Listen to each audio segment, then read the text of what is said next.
vivimos en Latinoamérica, ¿no? Como si no quisiéramos imaginar, como si nada más quisiéramos reaccionar.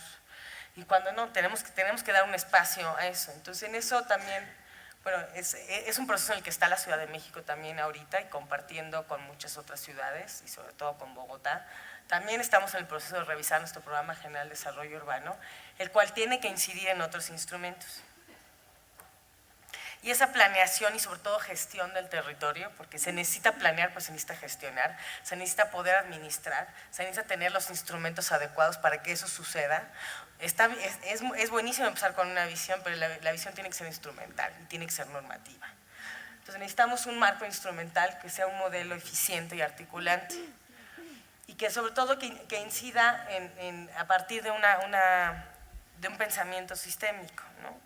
Y es decir, el desarrollo urbano el desarrollo urbano y el ordenamiento territorial es un trabajo muy complejo en el sentido de que a diferencia de uno puede hablar de un plan de movilidad o de un plan de vivienda, pero al plan de vivienda no le preguntas dónde va la basura, al de movilidad no le preguntas dónde está la vivienda, pero al plan de ordenamiento territorial le preguntas todo. Y entonces es una tarea súper compleja, es una tarea que significa entender cómo una cosa se relaciona con otra, ¿no? Cómo la infraestructura tiene que ver con los sistemas naturales, con la vivienda, con el espacio público, etc. Y para eso, bueno, hemos construido una visión que, bueno, aparte que queremos compartir, creemos que es compartida, de qué queremos para la ciudad, ¿no? Primero queremos una ciudad compacta, que es algo en lo que coincidimos y se ha hablado mucho de esta palabra, qué significa una ciudad compacta. Y aquí también quiero compartir una experiencia de la Ciudad de México. Se hizo un programa de ProAire que mide cada 5 años la calidad del aire. La Ciudad de México, ustedes lo sabrán, ha sufrido históricamente problemas de calidad del aire. Muchos tienen que ver con la cantidad de viajes que se realizan en la Ciudad de México y se tomaron medidas súper estrictas. Llevamos 25 años siendo los pioneros en las medidas de calidad del aire, ¿no? Entonces reducimos, ahora un coche no circula, ahora 2, ahora 3, ahora 4, ahora que está gasolina, y ahora sin plomo, y ahora con plomo, y ahora con no sé qué, con no sé cuántos. Llegó un momento que esas medidas dejaron de ser válidas. O sea, ya la calidad de vida que hoy tenemos es muchísimo mejor, pero ya no es suficiente, esas medidas ya no son suficientes. Lo que han arrojado esos estudios es que tiene que ver un poco cómo organizamos el territorio. O sea, si seguimos dejando que la ciudad se expanda, si seguimos dejando que tengamos 22 millones de viajes diarios con trayectos larguísimos de promedio de 75 minutos, obviamente no vamos a mejorar la calidad del aire. Entonces, es un poco a lo que voy, es el entender el sistema natural que vivimos, el mejorar la calidad del aire, el combatir el cambio climático, tiene que ver con cómo se organiza el territorio. O sea, dónde pones los orígenes, dónde pones los destinos, dónde están los servicios, ¿no? Entonces, cómo se organizan esos colores incide directamente en eso. Entonces, ¿qué es lo que buscamos? Un modelo mucho más compacto. ¿Y qué significa compactar? Pues poner cerquita las cosas, ¿no? Entonces, acercar las cosas, acercar la ciudad. Una ciudad dinámica, en el sentido que, bueno, esto parece irónico porque toda ciudad es dinámica, pero si se asume ese dinamismo como parte de la política, si se asume que la ciudad está siempre en un proceso de transformación y que necesitamos instrumentos flexibles, que necesitamos asumir la diversidad social, la diversidad de instrumentos, es diferente. También una ciudad policéntrica, ¿a qué nos referimos? Es algo que también lo mencionó la alcaldesa de Lima y que también se está planteado en el POT de Bogotá, que tiene que ver con no nada más asumir un solo centro, no nada más somos una ciudad, sino dentro de la misma ciudad necesitamos diferentes polos. Polos de atracción, polos que también generen fuentes de empleo. Y eso también tiene que ver un poco con reducir los viajes, con acercar los servicios. Es tan importante insertar vivienda donde existe el empleo como llevar el empleo donde está la vivienda. Y obviamente hay una ciudad equitativa, una ciudad donde quepamos todos. Entonces, y aquí sí es importante diferenciar en qué es una ciudad incluyente, una ciudad equitativa, ¿no? Una ciudad equitativa en términos territoriales tiene que poder garantizar que todos tengamos los servicios al alcance.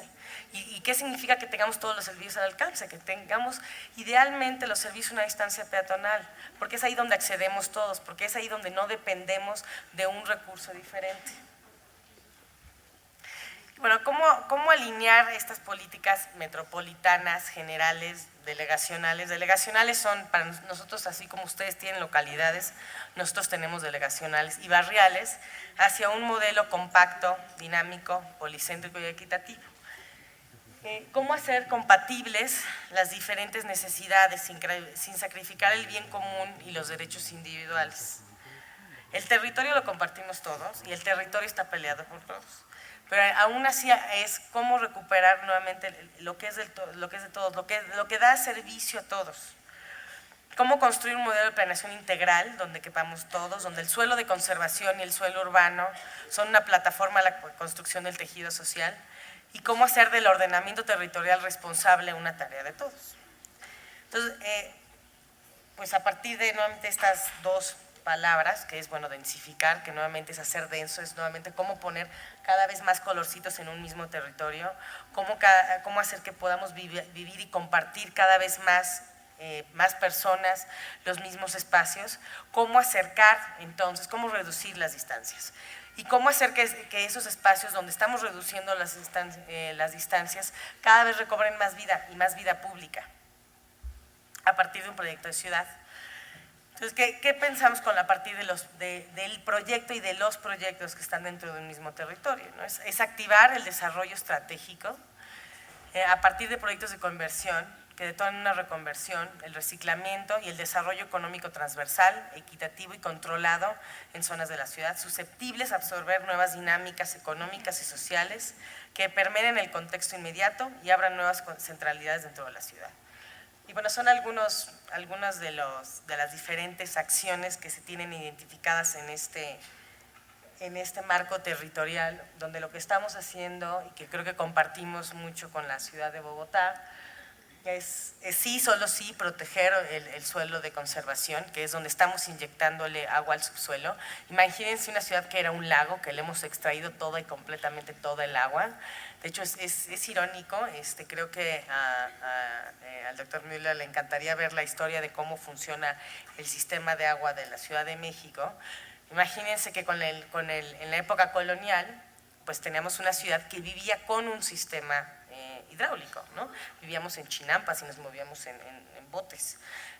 Y lo que hicieron es extraer el agua y llevarla desde el centro de la ciudad hasta la costa. Y ahora lo que estamos haciendo es volver a traer el agua de la costa a la Ciudad de México, o sea, muy eficiente, ¿no? Entonces, hoy en día dependemos de este territorio para inyectar el agua y para que no nos hundamos. Tenemos un centro histórico que se hunde 2 centímetros promedio anual. Eso es lo que tenemos. Entonces, ¿cómo estamos tratando, cómo nos estamos llevando con nuestro medio ambiente? Eso tiene que ver con un tema de resiliencia, eso tiene que ver con un tema de cambio climático, y no nada más con cambio climático, con entender básicamente cuál es nuestro territorio, ¿no? Entonces, para contener el crecimiento y poder aún así abrir espacios para la población, porque a pesar de que tenemos una población que también está cada vez creciendo menos, todavía tenemos una deuda habitacional, tenemos que construir más de 300,000 viviendas en los próximos 6 años. ¿Dónde las vamos a construir? ¿Cómo las vamos a construir? Entonces, para eso también tenemos un tema de centralidades, ¿no? Hay una ciudad central que le inscribe un circuito interior, que es un sistema vial, el cual se le apuesta a una redensificación, ciertos nodos estratégicos que no necesariamente son polos de gran verticalidad, pero son polos estratégicos donde lo que se quiere es que detonar una economía que sea competitiva, que ponga a competir el territorio de una manera sana y articulada, y articular también el mismo desarrollo a partir de todos los sistemas de transporte público, ¿no? La Ciudad de México cuenta con 12 líneas de metro, 5 de BRT, y vienen otras muchas más. Entonces, la idea es que estas articulen el espacio público y la movilidad. Solamente los proyectos que son zonas de reciclamiento barrial, recuperar los mercados públicos, que lo voy a mencionar un poco después, las calles completas de desarrollo integral, que significa poder nuevamente compartir, siempre la idea de abrir espacios donde podamos ahora cada vez compartir más y más. O sea, tener calles un poco como las que tienen aquí, donde pasa el Transmilenio, donde pasa la bici, donde pasa el peatón, donde pasa el automóvil, pero también donde tienes un espacio público, donde tienes una planta baja activa,